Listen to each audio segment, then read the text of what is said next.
Bom dia. Bom dia. Ensaiados.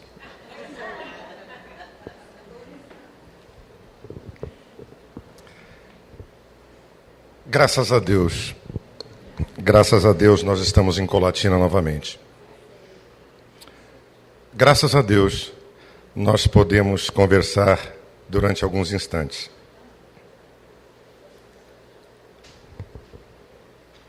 A doutrina espírita vai dizer que você não pode dar o que você não tem. Quando nós nos reunimos nesta manhã de domingo para conversarmos sobre doutrina espírita, sobre o Evangelho de Jesus com o olhar da doutrina espírita, é porque nós estamos envolvidos. Graças a Deus, já estamos fazendo movimento em busca de liberdade. Liberdade de nossas almas. Bom dia para todos vocês.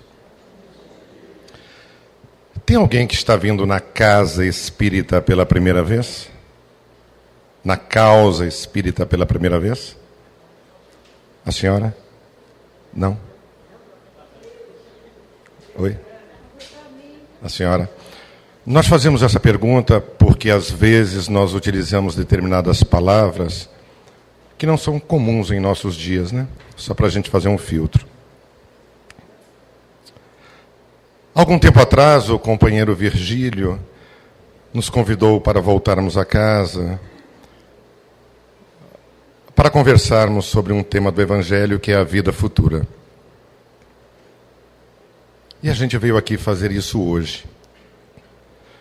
Mas para que a gente possa falar da vida futura, do nosso futuro, afinal de contas, a vida futura é a pedra angular do cristianismo.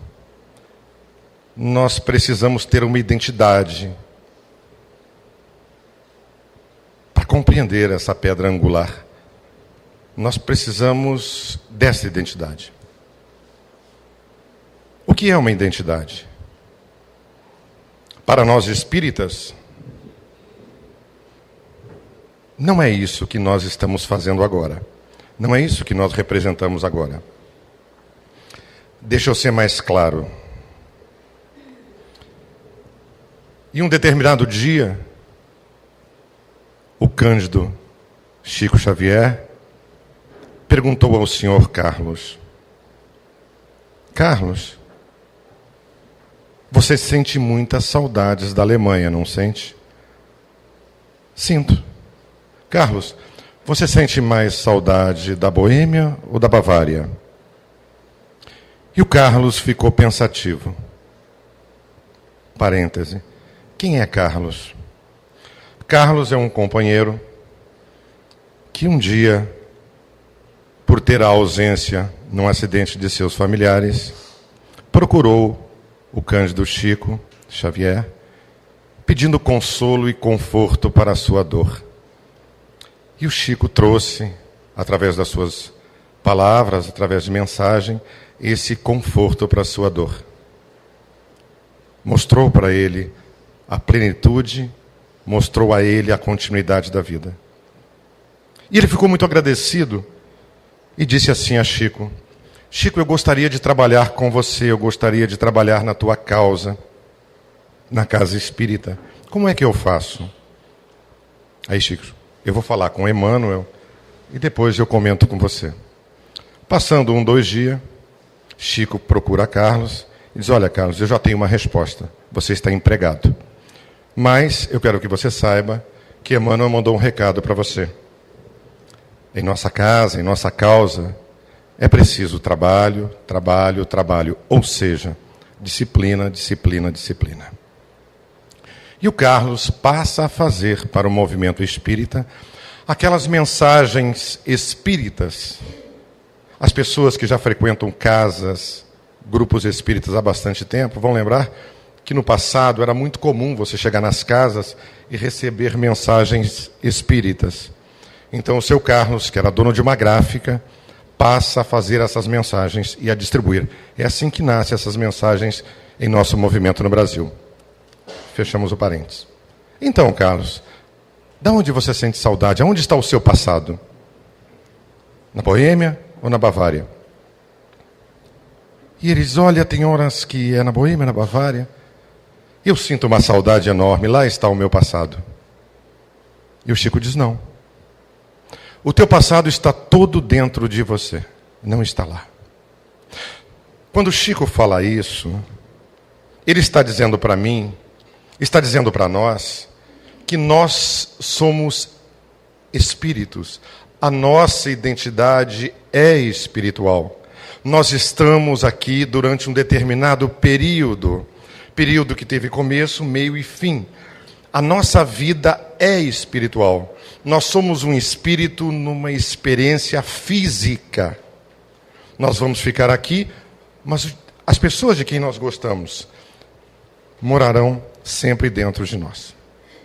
Até mesmo os contrários. Eu quero pautar bem isso para que a gente possa desenvolver esse tema que é a vida futura. Isso que eu falei que é a pedra angular do cristianismo, da doutrina espírita. Pois nós aprendemos com Jesus que nós precisamos plantar agora para colher depois. Nós vivemos um momento em nosso planeta, vivemos um momento em nosso país de muita dificuldade. Nós passamos por tormentos enormes.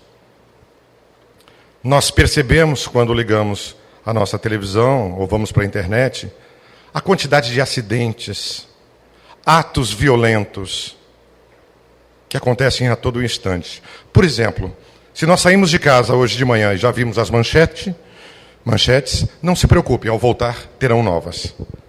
O mundo passa por esse momento. É de fundamental importância que a gente perceba que nós não estamos só. Mesmo passando por todas essas dificuldades, mesmo passando por todos esses tormentos, nós não estamos só. A nossa identidade é espiritual e nós estamos vivendo uma experiência física. Nós estamos aqui para polirmos a nossa alma.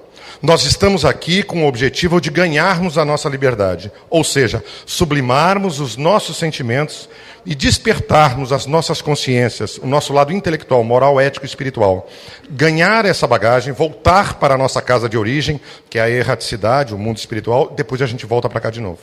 É um exercício constante, até que a gente conquiste definitivamente a liberdade e depois, livres, venhamos a solicitar como os outros mais, reencarnar novamente para libertar os nossos amados que não conseguiram esse trajeto. O trabalho é constante. Meu pai sempre trabalhou e trabalha até hoje.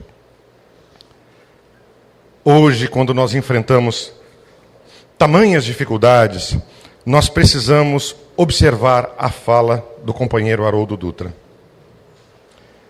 Brasil, coração do mundo, pátria do Evangelho. Como pode ser o Brasil, coração do mundo, pátria do Evangelho, com tantas dificuldades? Basta ir no jornal de hoje, faz o seguinte, pode ser no de amanhã, ou de terça, ou de quarta, não tem problema. As notícias serão muito semelhantes. Mas o momento é difícil. Como pode esse país, a pátria do Cruzeiro, país, coração do mundo? Como pode?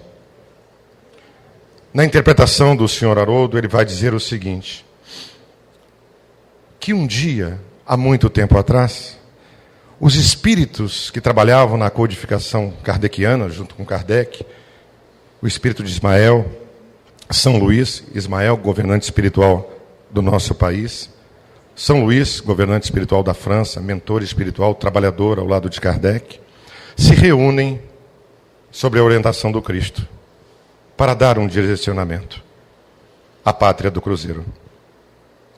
E eles acham por bem fazer da pátria do Cruzeiro o berço do Evangelho. E trazem para o nosso país, a partir de então, os companheiros que viviam na França, principalmente nos processos reencarnatórios, desde a Revolução Francesa. E esses companheiros migram e passam a reencarnar no Brasil. Passam a reencarnar no Brasil. Estão no meio de nós. Somos nós. Que também navegamos no campo empresarial, político, representativo, na condição de artistas. Somos nós que trazemos essa bagagem, somos nós que trazemos essas dores, e só nos processos reencarnatórios que nós vamos conseguir a nossa liberdade. Brasil, coração do mundo, nesta visão, não será a pátria da economia. Não será a pátria dos prazeres, a pátria do consumo. Será o grande hospital de Jesus. O hospital das almas necessitadas que aqui vêm. Nós queremos dizer, Brasil, coração do mundo, pátria do Evangelho, hospital de Jesus. Queremos dizer que nós estamos no hospital porque nós somos enfermos. E lugar de enfermo é no hospital. Para falarmos mais um pouco, nós precisamos pautar que nós não estamos só. Tudo está nas mãos do Cristo. Tudo está nas mãos de Deus. Não cai uma folha de uma árvore sem que meu Pai permita. Sempre foi assim. Nós nunca estivemos só. Eu sei que nesses momentos de dificuldade, todos nós, ainda por infantilidade psicológica, ainda por infantilidade espiritual, e por desconhecermos o nosso amanhã, a continuidade plena da vida, diante de qualquer tormento, diante de qualquer problema, ficamos desesperados. Se nós tivermos uma doença, o que faz parte do nosso processo evolutivo, nós vamos ficar desesperados. Se alguém nos avisar que o óbito está próximo, meu Deus. Mas é um processo normal. Nós estamos caminhando para isso. Eu tenho que mudar de fase. Eu preciso me aprimorar. Eu preciso voltar para minha pátria de origem, ficar um tempo e depois retornar. É trabalho constante. Eu vou ficar desempregado. Eu vou trocar em determinados momentos com pessoas que vivem no meu campo afetivo, ponto de vistas diferentes. E é provável que um vire o rosto, vire a face um para o outro. Filhos, marido, mulher, irmãos, isso é normal. Faz parte ainda do processo do planeta de provas e expiações. Do mundo de provas e expiações em que vivemos e do mundo de provas e expiações que habita em mim, em nós. Então é necessário que a gente observe os problemas que virão, que estão à nossa volta, com um certo olhar de condescendência.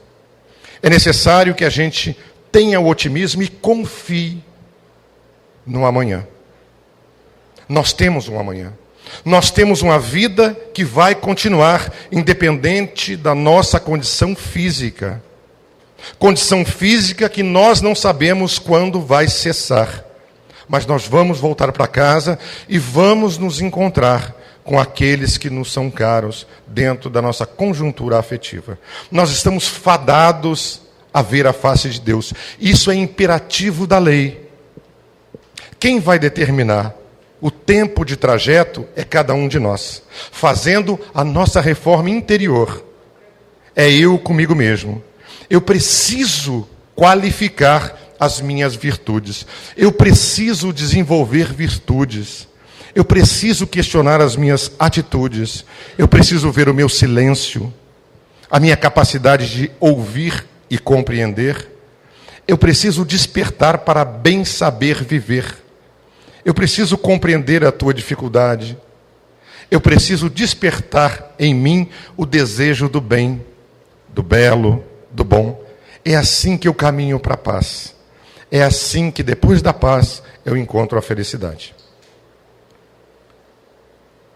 Para que nós possamos falar sobre esta vida futura, é de fundamental importância que a gente paute em nosso passado. O mundo fala para nós daquilo que une cada um de nós. Eu tenho dito que no planeta Terra, 7,1, 7,2 bilhões de habitantes, nós temos raças, credos, cores, idiomas, civilizações, tudo diferente um do outro. Mas tem uma coisa que está em nossos discursos, que une cada um de nós. Tem um fato que nos torna iguais, independente de qualquer coisa. Cada pessoa que habita o planeta Terra sonha em ser feliz.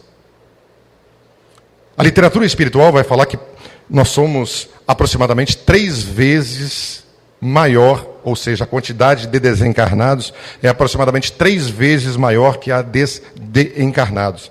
Então vamos colocar, só para efeito de cálculos, 28, 29, 30 bilhões de habitantes no planeta Terra, entre encarnados e desencarnados. Todos nós sonhamos, desejamos a paz. Todos nós desejamos a felicidade.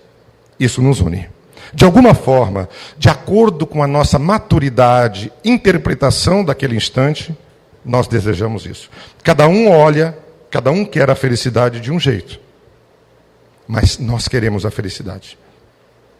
E pelo que a gente observou pela literatura, na visão do professor e psiquiatra Jorge Andréa, essa felicidade já está sendo desenrolada como tapete em nossas vidas há muito tempo. Ou seja, há muitos anos, séculos, milênios, que nós já ouvimos falar o que precisamos fazer para ser felizes. Principalmente nesses dias conturbados em que estamos internados neste hospital que trabalhamos no início. Vai dizer o nosso professor, Jorge Andréa, que há 7, 8 mil anos atrás, os hindus, chineses, mesopotâmicos, quando questionados sobre felicidade, diziam: o norte está ali, ó. Para que você seja feliz, seja bom. Faça o bem. Participe do bom, do belo, do bem. Doe-se. Externe o que você sente. Seja caridoso. Roteiro de felicidade. O norte está ali. Com o passar dos anos, nós vamos observando o planeta Terra, vamos observando os homens que vêm para o planeta Terra, e todos eles, em locais diferentes, em datas diferentes, têm o mesmo discurso. Nós vamos observar um grande pensador que vai dizer para nós, Pitágoras, da necessidade do homem ser bom para conquistar a felicidade. Ele vai chamar, embora seja alguém que antecede o nascimento de Jesus, uma visão mais à frente que nós estamos caminhando para lá. Hoje nós vivemos em uma democracia. Na interpretação do professor Jorge Andréa, Pitágoras já começa a visualizar a cosmocracia, que é algo que nós teremos que marchar. A cosmocracia, a cristocracia, nós estamos destinados a isso. O tempo é nosso. Como se não bastasse, mas para cá um pouquinho, nós conhecemos um outro pensador, que assim como Pitágoras vai dizer, o norte está ali, ó. Vamos conhecer Sócrates, que vai dizer que o homem, o ser hominal, tem que ser tratado como um todo, do corpo, da mente e da alma, mostrando para nós que esse todo é imortal. O corpo não, mas a mente e a alma são imortais, mostrando para nós que a morte física é um exercício, é uma experiência de todos nós, mas uma vez vida, sempre vida. O norte está ali, seja bom. Continuando no tempo, Platão vem a nos dizer da necessidade de nós fazermos brilhar a nossa luz crística, na visão do professor Andréa. Novamente, alguém que antecede a vinda do cristianismo. Mas da necessidade de nós cuidarmos do nosso mundo interior e que nós temos possibilidades reais de administrarmos a nossa liberdade, conquistarmos a nossa paz, adquirindo assim a nossa felicidade. Tudo está em você, porque nós somos espíritos imortais, E a nossa identidade é espiritual. O norte está ali. Quando a gente observa nesse passeio que nós damos nesse instante, quando a gente observa nessa literatura, quando a gente interage com essa literatura, como se nós estivéssemos conversando com ela face a face, como se nós estivéssemos conversando com os personagens dessa literatura face a face, eles continuam apontando para o norte. É como se eles preparassem o nosso nascimento. É como se eles dissessem: vou simbolizar agora. Humberto, ainda na condição infantil, ainda nesses primeiros passos existenciais, é preciso que você saiba dessas coisas, Humberto.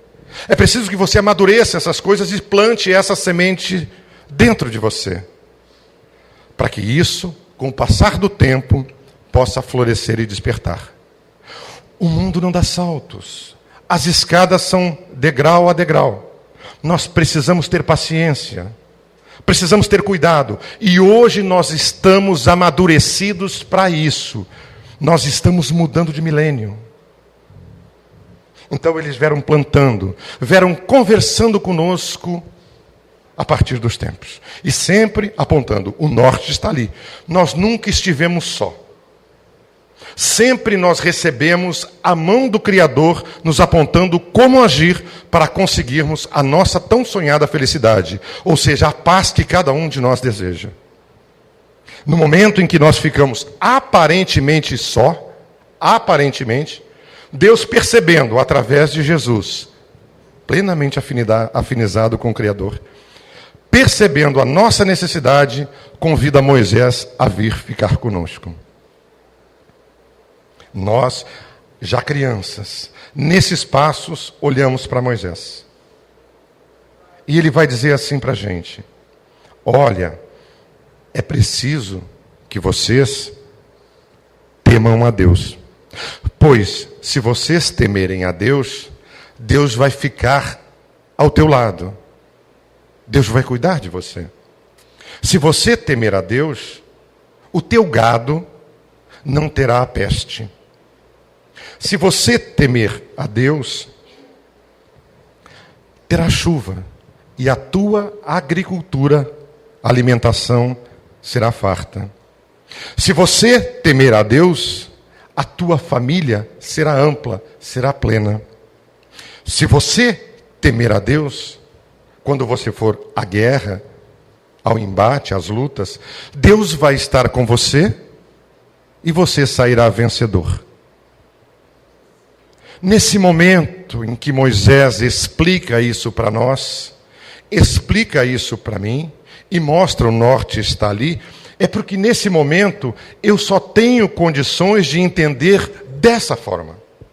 Eu ainda estou nos primeiros passos. A minha capacidade de compreensão ainda é limitada, exatamente como é hoje com os nossos filhos. Se você pegar o seu filho, ou eu pegar o meu neto de 1 ano e 5, 6 meses, e disser para ele: não chega perto do fogão, porque o fogão vai te queimar, é difícil que ele entenda. Eu preciso apagar o fogão, desligar o gás, para que ele possa saber do perigo real que ali se apresenta. Então eu estou mostrando para ele de uma forma proibitiva que ele não pode chegar perto daquilo ali, que aquilo machuca, aquilo causa ferimento. Eu preciso mostrar um norte para ele. Então eu faço isso com o João Bernardo. Não chega perto do fogão, meu filho, meu neto. Não chega perto do fogão, que isso pode te machucar.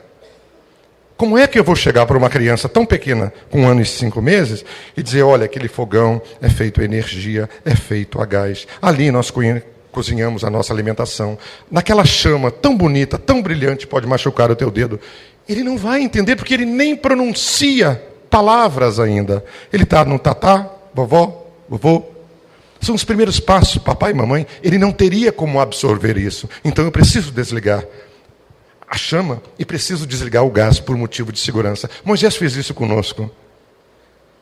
Ele veio aqui e disse: olha, nós precisamos temer a Deus. O nosso momento é de entendermos o Deus único. Olha, acredita em mim, o norte está ali. Então, já caminhando nesses passos, nós começamos a sentir o norte. Já estamos mais amadurecidos. Nesse meio tempo, Deus, nosso Pai, Jesus, o governante espiritual da Terra, de acordo com a literatura espírita, vem a visitar a sua casa, o planeta Terra. O planeta que um dia ele recebeu das mãos do Criador, em forma de energia. Um planeta que, para ser moldado, levou aproximadamente, segundo a literatura espírita, 5 bilhões de anos. Para que depois chegasse no momento de 4,5 bilhões de anos que nós estamos agora. Para ter o seu final, de acordo com a geologia, a geofísica, daqui a 8,5 bilhões de anos. Chega um Cristo que, para nós, da literatura espírita, veio de mundos que já não existem mais. Se vem de mundos que já não existem mais, é plural. Vamos botar 2. Se ele vem de mundos que já não existem mais, no plural, se a gente colocar 2, ele vem de mundos que tiveram aproximadamente 15 bilhões de anos. 15 bilhões de anos, mundos. Se ele está no planeta Terra, recebe o planeta Terra 5 bilhões de anos, mais 4, bilhões de anos para estar como estamos hoje, numa matemática simples de soma, esse espírito, governante espiritual da Terra, tem aproximadamente, no mínimo, 40 bilhões de anos.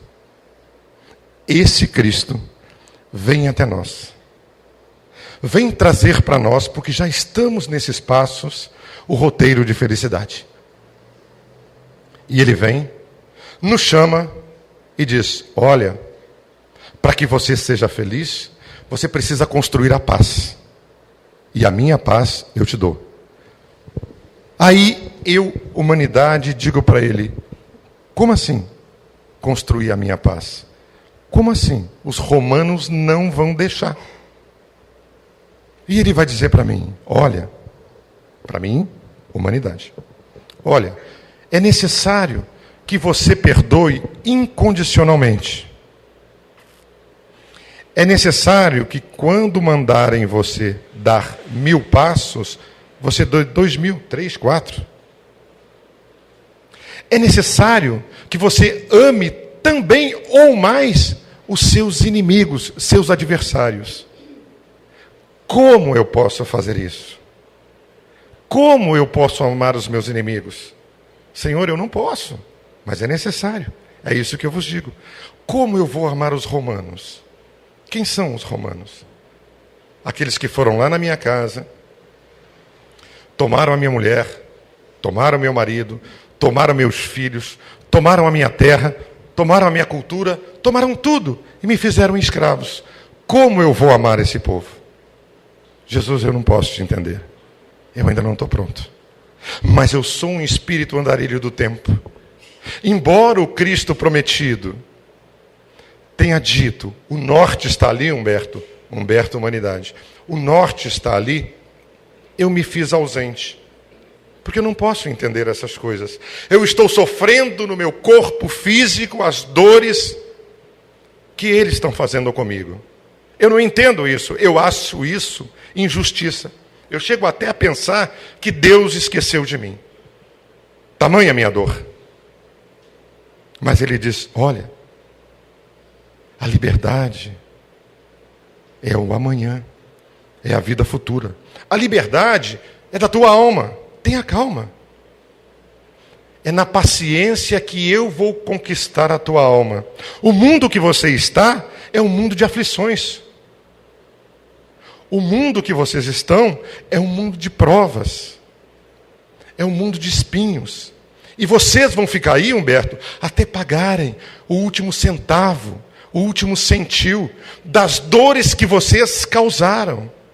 Vocês só vão sair daí, Humberto, o dia que vocês construírem paz e harmonia e tiverem quitados todas as suas dívidas com a consciência de vocês. Mas eu não entendo isso. Porque eu ainda sou criança.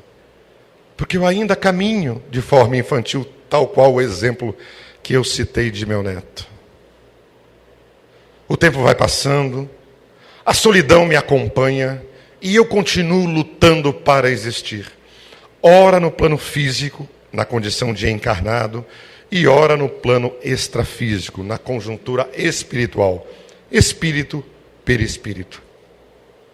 As dores se apresentam aqui, as dores se apresentam lá. Para onde eu vou, elas habitam o meu ser. Eu não consigo entender que as dores não são físicas, porque elas são tão fortes, tão originais, que fazem com que a minha condição física, através das enfermidades, através das traições, através dos enganos, através das mentiras, através das necessidades, me fazem sentir física. E eu não consigo abandonar essas coisas. E eu vou vivendo, vivendo, prometendo, vivendo. Quando eu chego e ocupo essa condição física, eu quero a felicidade. Eu preciso da felicidade. Aí eu me atiro na primeira felicidade aparente que se apresenta. A primeira alegria que você me mostra, por não ter ainda, por ser rasteiro ainda, no conhecimento de paz e felicidade, eu te abraço e eu sigo com você. Eu te entrego a minha paz. Eu te entrego a minha alma, mas, por favor, me faça feliz. Você não tem esse poder. Novamente eu cometi um engano. Eu cometi um engano porque eu não soube procurar a felicidade em mim. Eu não soube procurar o norte. Então eu acreditei que você pode me fazer feliz.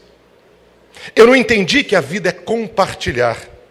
Então eu me revolto contra isso, porque eu confiei tanto em você. Você foi meu pai, foi minha mãe, foi meu irmão, foi meu marido. Eu confiei tanto em você e um dia você me trocou por outro, por alguém, por um valor. Você me traiu e eu hoje sofro. Então eu me vingo, eu encarno, eu desencarno, eu encarno, eu desencarno, sem ao menos me permitir. Obrigado, querida. São as luzes do Carlos. É o brilho do Carlos. Sem ao menos me permitir entender essas coisas, porque eu não tenho tempo. Eu não posso nem colaborar com os amigos espirituais na minha próxima reencarnação, porque vejam bem, se eu soubesse dessas coisas, se eu tivesse admitido essas possibilidades, teria sido mais fácil, mas não foi possível, porque eu ainda sou essa criança andarilha do tempo, e como toda criança, pelo menos as minhas, sempre foram teimosas. Também falam assim, birrentas, batem o pé, se jogam no chão, e eu fiz a mesma coisa quando andei pelo tempo. Eu sei que vocês não passaram por isso, mas eu fiz isso. Andando pelo tempo ainda, abandonado e só, na minha interpretação, sem querer enxergar o norte, Deus, Criador, Jesus, o governante espiritual da terra, que um dia me apontou o norte, através dos exemplos, do convite à bondade e à paz, primeiro pelos mesopotâmicos, hindus, chineses, depois por Pitágoras, depois por Sócrates, Platão, depois por Moisés, depois pelo Cristo. Eu já estou na Idade Média. E agora? Bom, agora o período é difícil. Agora eu tenho poder. Eu tenho o poder das vestimentas. Eu tenho o poder das religiões predominantes. Eu tenho poder sobre você. Aí eu trago comigo, como representante desse poder, a minha alma errante, andarilha do tempo, que ouviu esses ensinamentos durante séculos, durante milênios, e não aprendeu a lei de amor. O máximo que eu consegui absorver foi a lei de temor. A lei que Moisés me trouxe, me mostrando o norte. Tema a Deus que você terá recompensas. Eu ainda não absorvi a lei de amor que Jesus acabou de me ensinar. E hoje eu estou na Idade Média. E hoje eu interpreto as Escrituras. E hoje eu uso as minhas capacidades intelectuais, o meu poder, para ter. Porque eu, na minha solidão, preciso do teu aplauso. Eu preciso do teu reconhecimento, porque eu não me reconheço. Eu estou distante do Criador. Eu me afastei em busca da glória dos homens. Quando o Criador, quando Jesus observa a Idade Média, observa a minha dor, observa o aluno ainda incompatível com a lei de amor que Jesus trouxe, tenha cuidado de me mandar um outro avatar para me lembrar todas as coisas. E eu olho para ele e digo para ele: aonde você vai? Aí ele diz assim para mim: vou no Vale dos Leprosos. Você vai aonde? Eu vou no Vale dos Leprosos. Você vai fazer o quê? Vou dar banho nos leprosos. Como assim? Você só tem 17 anos. Como você vai dar banho nos leprosos? Você não tem medo da lepra? E ele olha para mim e diz assim: aquele que tem medo não tem fé. E aquele que não tem fé não merece as graças de Deus. Novamente alguém nasce e aponta o norte para mim. Nós estamos em aproximadamente 26 de setembro de 1182. Quem traz essa fala para nós foi o menino nascido Pedro Bernardone, João Bernardone, e passa a ser conhecido como Francisco de Assis. Novamente o Criador traz alguém dizendo: construa a paz. O norte está ali. Mas eu prefiro mergulhar nos aplausos. Eu prefiro mergulhar na intelectualidade. Eu prefiro mergulhar na vaidade humana, no prazer, na sedução e na posse. E assim venho eu, andando pelo tempo, sem conseguir conquistar a minha tão sonhada felicidade. E eu venho, encarno, desencarno, sofro, choro, me sinto só, me sinto abandonado, a vida me traz dor, as convivências criam obstáculos. E eu acho que o meu futuro de paz vai ser numa ilha deserta, onde eu não me relacione com ninguém, porque as pessoas me fazem mal. Será que é isso? Será que eu vou ter que fazer isso para conseguir a minha paz? Mas, e se tiver alguma outra coisa?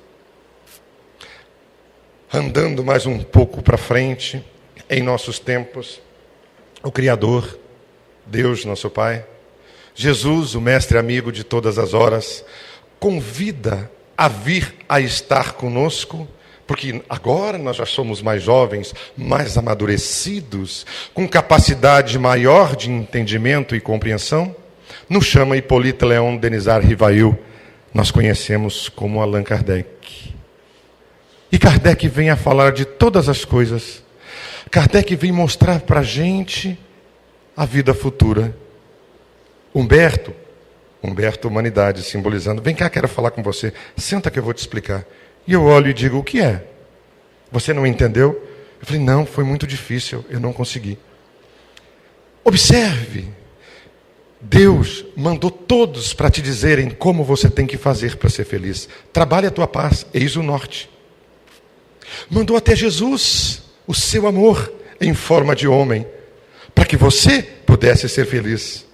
Te mostrou o modelo que Jesus falou dele, que é o Deus do amor, o Deus amor. E você não entendeu? Eu não consegui entender, mas você entende, porque os romanos... Calma. Humberto, entenda a tua identidade espiritual. Hã? Que é isso? Aí Kardec, já percebendo que eu tinha capacidade intelectual de compreender as coisas, nós, fala da reencarnação. Me permitam opinar. Reencarnação é a pedra angular do Espiritismo. Tudo está pautado na lei de reencarnação. E Kardec me mostra a reencarnação. Mostra para mim, na individualidade, que eu sou esse espírito andarilho do tempo. Que a minha identidade não é essa que fala aqui, está esta, que a minha identidade é a identidade espiritual, e que eu estou apenas tendo uma vivência física. E ele vem a me falar do Cristo, ele vem dizer para mim: Humberto, quando Jesus disse para você, perdoa incondicionalmente, é para que você não guardasse dentro de você mágoas. Pois, se você guardar dentro de você mágoas, essas mágoas irão migrar, vão se transformar em ira. Essa ira irá migrar, vai se transformar numa raiva profunda, que irá migrar, irá para um ódio, que irá migrar para futuros nódulos cancerígenos. Quando Jesus fala, não tenha isso, basta que você não guarde mágoas dentro de você. Humberto, você não pode ser um justiceiro, pois somente Deus pode ser. Pois somente Deus é justiça, porque Deus tem a misericórdia nas mãos. Você não tem, você vai se comprometer com a lei. Então perdoa incondicionalmente. Quando tomarem a tua capa, entrega também a tua túnica. Prova e espia, vivencia, cala-te, levanta, anda e não peques mais. Como assim, Kardec? Foi isso que Jesus veio fazer. Ele veio ensinar a lei do amor. Ele veio ensinar que você precisa perdoar as pessoas incondicionalmente, sem permitir que as pessoas tenham a tua posse. Você não é senhor e você também não é escravo. Você é livre. Mas se em algum momento, por alguma necessidade, alguém te aprisionar, que aprisione o teu corpo, mas não tua alma, porque tua alma é livre. Aí eu, já mais amadurecido, começo a entender todos os grandes avatares do meu passado, a necessidade da construção da minha paz. Começo a perceber esta possibilidade. Isso começa a se tornar latente dentro de mim. Mas eu tenho que reconhecer que ainda são os primeiros passos. É difícil mudar um sentimento. É difícil mudar uma ideia que já me acompanha há milênios. Eu faço a minha felicidade, eu cuido da minha felicidade, eu sei o que é melhor para mim. Nunca ele, sempre eu. Embora o mestre do amor tenha dito o contrário, é difícil para entender. Aí eu continuo caminhando, saio e venho agora para o século XX. E agora, com a alma, o espírito andarilho errante do tempo, mais amadurecido, o corpo mais amadurecido, talvez com maior capacidade de assimilação, eu me pego diante das dificuldades que o mundo se apresenta hoje, que o mundo mostra para mim hoje. Eu me encontro diante da felicidade que o mundo me apresenta hoje, no ter, no possuir, no demonstrar, porque é assim que o mundo, através da mídia, se apresenta hoje para mim. Eu só tenho valor se eu tenho, se eu demonstro, se eu apresento. A mídia não me apresenta como roteiro de felicidade o afeto, o amor. Raramente, pequenas pinceladas nós recebemos. Sempre, roteiro de felicidade é ter, é possuir, é demonstrar, é apresentar. Sempre, felicidade significa aplausos, admiração, inveja. É assim que o mundo me trata. Eu não posso, depois desses ensinamentos todos, me permitir me entregar ao mundo de forma tão fácil. Eu já não sou mais aquela criança que eu simbolizei, que mexe no fogão. Eu já aprendi que aquela chama queima as minhas mãos. Eu preciso olhar diferente para o mundo. Mas eu chego hoje, nessa mudança planetária que todos eles avisaram, nesse momento tão importante, eu digo, meu Deus, o que eu faço? Ainda, não estando pronto, eu coloco em xeque tudo o que eu aprendi. E digo, será que esse é o roteiro? Porque vejam, abram os jornais, não precisa ser de hoje, volto a repetir, pode ser de terça, de quarta, de quinta, as notícias serão as mesmas, só mais violentas. Eu esqueci desse detalhe. Mas serão as mesmas. As quedas de aviões serão as mesmas. As mesmas. Os mísseis contra os aviões serão os mesmos. Eu vou jogar. Por quê? Porque eu vou jogar e pronto. É assim. Eu digo, meu Senhor, eu acredito no Senhor, mas eles estão soltos. Estão destruindo a terra. Calma, Humberto. Não cai uma folha de uma árvore sem que nosso Pai permita. O Pai tem todas as coisas nas mãos. É na paciência, Humberto, que nós conquistaremos a tua alma. Mas é difícil entender essas coisas, porque novamente eu estou sentindo no corpo. Eu vejo o olhar preocupado daqueles que eu amo. Eu vejo a desesperança daqueles que eu gosto, que convivem comigo no amanhã. Eu preciso fazer um movimento. Eu preciso mostrar para eles a vida futura. Eu preciso mostrar para cada um deles a identidade de cada um deles, que é a identidade espiritual. Lá do seu Carlos, lembram? No início? Ou seja, nós estamos nessa escola. O planeta que vocês estão é de provas e expiações. É escola. Numa escola a gente faz o quê? Aprende. Quando nós vamos para a escola, a professora nos pega pela mão e nos ensina português, matemática, geografia, química, física, biologia, o SPB. Eu sou dessa época. O SPB, essas coisitas más. Mas ela também me disse uma coisa uma vez. Eu estou te preparando para a escola da vida. E eu vim para a vida. E eu pensei que a escola da vida, eu ia continuar entendendo português, matemática, física, química, biologia, o SPB. Não. Não. Isso foi apenas um momento para que eu pudesse ter uma profissão para fazer o meu sustento e o sustento dos meus.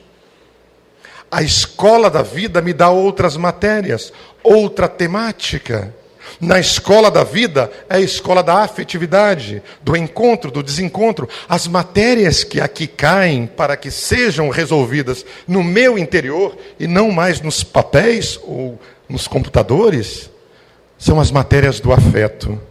Eu te gosto, eu não te gosto. Eu te respeito, eu não te respeito. Eu quero a tua paz, eu não quero a tua paz. Eu guardo mágoa, eu guardo alegria. Essas são as matérias a qual a professora se referia. Essas são as matérias que o Cristo me convida a lapidar. As matérias da alma. Porque é isso que você vai levar. Tudo que você aprendeu é muito útil, é muito belo. O que você trabalhou é muito útil, muito belo. Mas, por favor, me diz a doutrina espírita, nas palavras de Hipólito Leão Denizar Rivail, veja mais além. Você já está num grau de entendimento que você pode ter um pouco mais da tua inteligência. Coloque pitadas na tua inteligência de sublimação. Pitadas de sentimento, pitadas de sensibilidade, pois a tua inteligência, está no Evangelho, sem sensibilidade é fria e calculista. É o que te falta. Coloque na tua inteligência sensibilidade para perceber. Aí eu digo, aí eu conquisto a minha paz? Sim. Aí você conquista a sua paz. Aí eu passo a entender que eu preciso dessa escolaridade da vida para que através das relações com você, com vocês, eu possa me auto-recolher. Isso eu não me permito mais. O Peçanha veio aqui e tocou o violão. E eu e o Carlos, brincando com ele, dissemos assim, nós vamos cantar no seu lugar. Agora eu estou dizendo que isso não é possível. Nós não temos esse talento, não é, Carlos? Então vamos entregar novamente para o Peçanha. O que eu quero dizer é que eu não me permito ter essa ousadia. Nesse momento eu preciso de condescendência, eu preciso reconhecer o quanto ele é hábil no instrumento dele. E eu preciso fazer o meu, o Carlos o dele. Cada um de nós tem que fazer aquilo para a qual possa melhor promover a sua paz e ter a sua felicidade. O que é felicidade? Vai nos dizer os grandes pensadores, que felicidade é aquele momento de bem-estar na qual você se encontra e não quer que acabe. Esse. É estranho isso, né? Domingo de manhã, você acorda, pega um carro, ora 2 horas, chega em Colatina. Para dizer que isso é felicidade? Sim. É paz, é bem-estar. Aí eu começo novamente a perceber o professor Hipólito Leão Denizar Rivail, que é preciso que eu componha nessa escola da vida as coisas que eu vou levar comigo, porque essa situação de felicidade que nós vivemos nesse momento vai me acompanhar, porque ela é desprovida de qualquer interesse material. Esta felicidade de estarmos, de aprendermos, de participarmos, de trocarmos pensamentos, sentimentos, esta felicidade a traça não pode destruir. Esse metal não vai oxidar. não vai enferrujar. É o meu patrimônio. Vá para onde eu tenho de ir. Aí eu começo a entender com profundidade o professor Hipólito. Começo a entender, pautado nesses ensinamentos de que a vida é espiritual. E nesse momento eu estou na física, com a conjuntura, aperfeiçoando para voltar para minha casa. Mas eu sei que vai chegar a segunda, sei que vai chegar a terça e a quarta, e talvez eu esteja distante dessas coisas que nós conversamos, porque eu tenho que trabalhar, eu tenho que pegar engarrafamento, eu tenho que... Enfim, eu tenho que levar o arroz e o feijão, e eu vou ficar distante dessas coisas que me convidam a pensar em filosofia, a vivenciar uma filosofia, a observar essa psicologia analítica da doutrina dos espíritos. Aí eu vou ficando quietinho, vou ficando pálido, esquálido, além de fisicamente, espiritualmente. Qualquer coisa que me desencontre, qualquer coisa que aparentemente atinja a minha calma, eu já estremeço e já quero revidar. Eu paro de pensar, passo a reagir. Vai falar Emmanuel, que são os meus dragões, os dragões que habitaram a minha alma e que ainda habitam, que em qualquer contrariedade se manifestam. Por quem sou eu? Um espírito andarilho do tempo. Espírito andarilho do tempo, que no tempo veio estudando, procurando a sua paz. E um dia passou pelos chineses, hindus, mesopotâmicos, Pitágoras, Sócrates, Platão, Moisés, Jesus, Francisco de Assis, e agora está em Kardec, e agora está aqui. Mas eu trouxe nesse período todas as minhas dores. Aonde está a tua identidade? Aonde está o teu passado? Dentro de você. Não está na Bavária. Está em mim. Então hoje, quando você, nessa situação em que eu me encontro, me desencontra, mexe no meu avesso, no meu contrário, eu reajo. Quando o convite da doutrina dos espíritos é que eu não reaja, eu passe a agir. Naquele momento que você apresentou, falou o que você pensa a meu respeito, eu te respeito. Naquele momento em que você não concorda comigo, eu te respeito. Eu te obedeço. Calma. A doutrina dos Espíritos no Evangelho vai dizer que o mais obediente entre todos nós foi Jesus. Eu te obedeço não como uma atitude covarde, mas compreendendo que você, como eu, é esse Espírito que veio pelo tempo. E talvez nesse momento, quando eu faça essa revolução em mim, comece a lutar para vencer o bom combate, porque até então eu venci você. Até então eu destruí e tomei tudo que era seu. Agora eu tenho que fazer isso comigo. Eu tenho que vencer o bom combate. Paulo me lembra isso. Então, nesse momento em que eu vou lutar, fazer o meu bom combate, eu olho para você e digo, você pensa isso a meu respeito? Penso. Eu te respeito. Eu não vou te agredir. Eu vou dizer não à agressividade. Eu quero construir a paz. Eu sei que eu falo isso agora. Eu sei que vai passar a semana. Eu sei que eu vou ficar pálido, porque essas coisas ainda estão em forma de semente dentro de mim. Mas eu preciso confiar. Eu preciso acreditar. Eu sou uma semente. Imaginem. Assim, se eu for ali pegar uma semente de laranja. Imaginem se essa semente me puder ouvir e entender. Imaginem que eu diga para essa semente: vou te colocar na terra. Vou jogar água em cima de você. Você vai nascer, vai virar uma árvore frondosa e vai me dar laranjas. Se essa semente puder falar, ela vai dizer o quê? Você é maluco.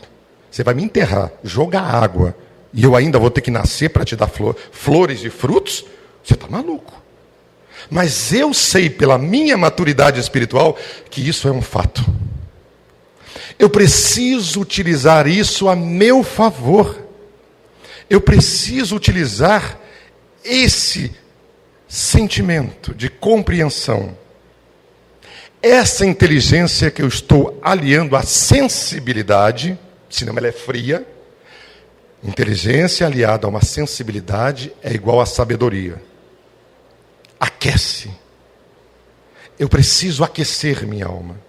Mesmo que toda a imprensa e as pessoas, a sociedade, exijam prazeres imediatos, respostas imediatas. Eu preciso salvar a minha alma. Eu preciso cuidar de mim. Eu preciso aplicar o medicamento que me deram em mim. O Evangelho do Cristo. Aliás, o Evangelho de Deus. Porque o Evangelho do Cristo são as leis naturais de Deus. E quem fez as leis naturais? Deus. Jesus pegou as leis de Deus e trouxe em forma de Evangelho para a gente. Eu sei. E tem mais. Se os dramas até o final de semana forem maiores, mais acentuados do que esse que nós estamos vivendo da queda do avião nos últimos 2, 3 dias, eu vou dizer assim: será, Senhor? Será que esse pessoal todo que esteve aqui faria tudo de novo? Da mesma forma? Eu vou colocar em xeque o Criador. Tamanha é a minha falta de confiança. Tamanha é a minha falta de fé. Aí eu vou lembrar de Hipólito Leão Denis Arrivail. Humberto, a doutrina espírita te pede uma fé acentuada. Fé acentuada é fidelidade. Eu preciso olhar para o Cristo e dizer: o que o Senhor faria no meu lugar? É isso que eu farei. Aí quando esse desejo de abandono bater em mim, devido às notícias que vão me dar, que vão chegar, as pessoas têm prazer em dar má notícia, em passar coisas terríveis, eu tenho um olhar de condescendência, eu tenho um olhar de paz. Eu seja um bombeiro de Deus. Como assim? Hoje, no mundo que nós estamos? Sim. Porque eles fariam tudo de novo. Um dia, um menino chegou e puxou a barra da calça do tio. E disse assim para o tio: você já chorou? E o tio olhou para o menino e falou: já, há muito tempo atrás. Tio, quando você chorou? Aí o tio conta a seguinte história para o menino.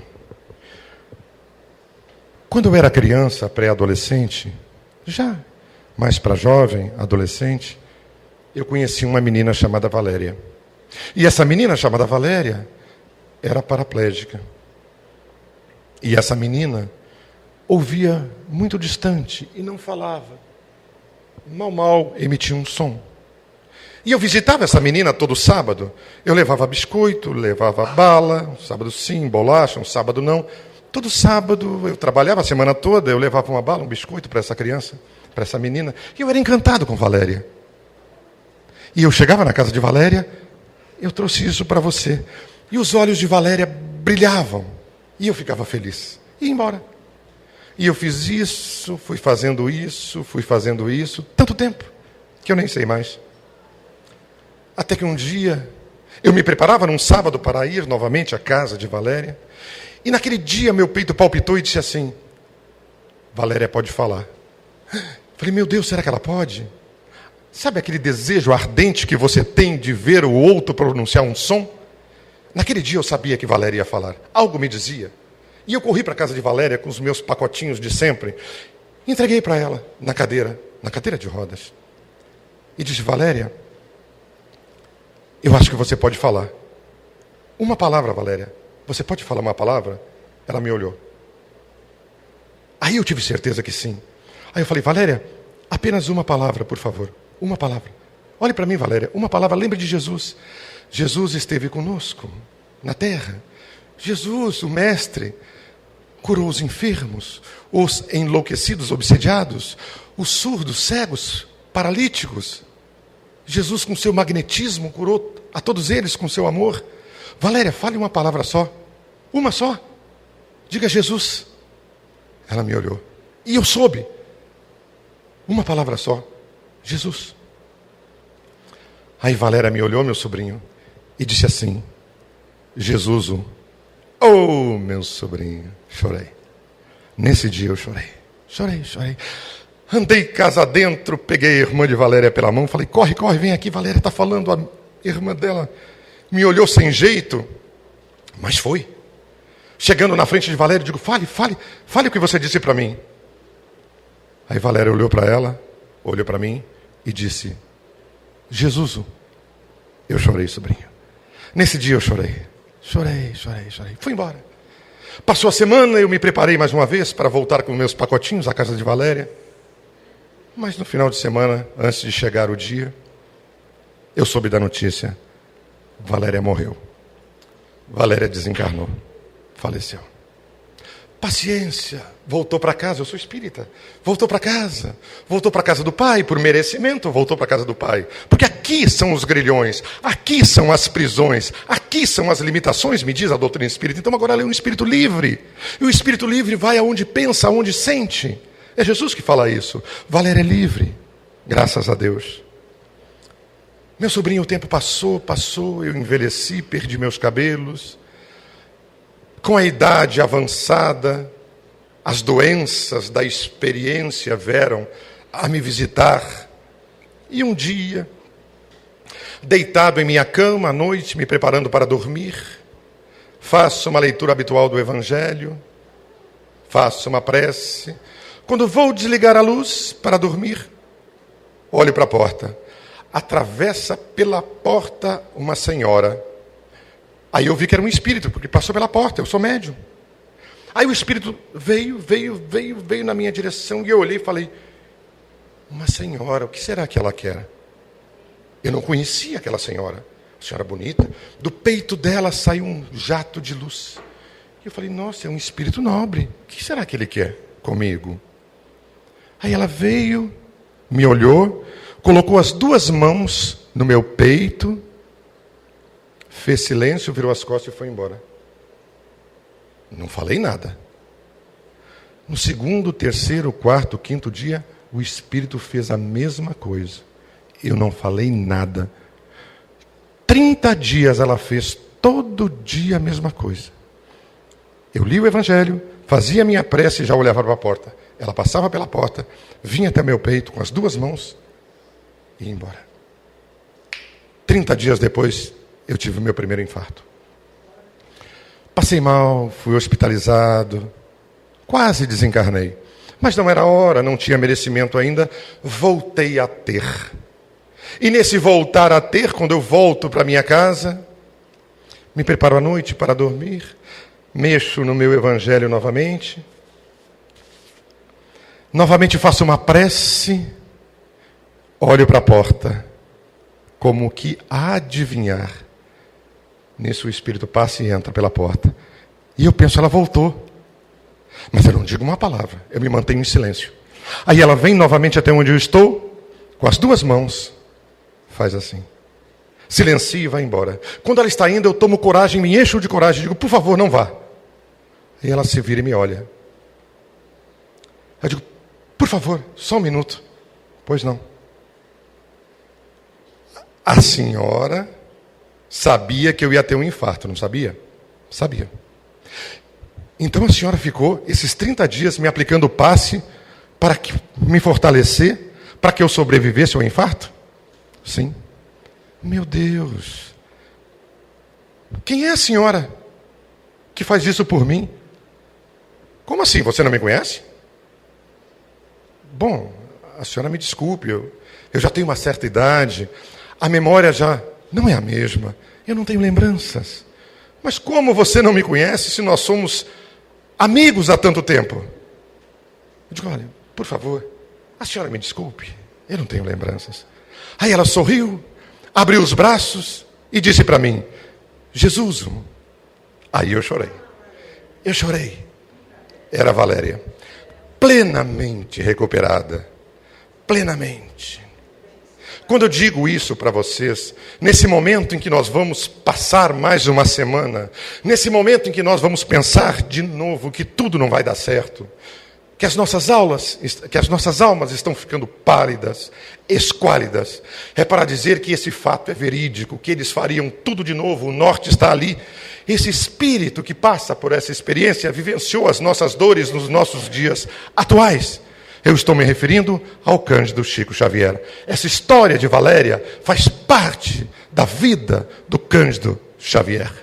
E eles fariam tudo de novo, para que nós não nos sentíssemos só. O norte está ali. Talvez esse seja o momento de nós pararmos de dizer eu. E possamos dizer: Senhor, o que queres que eu faça? Muita paz.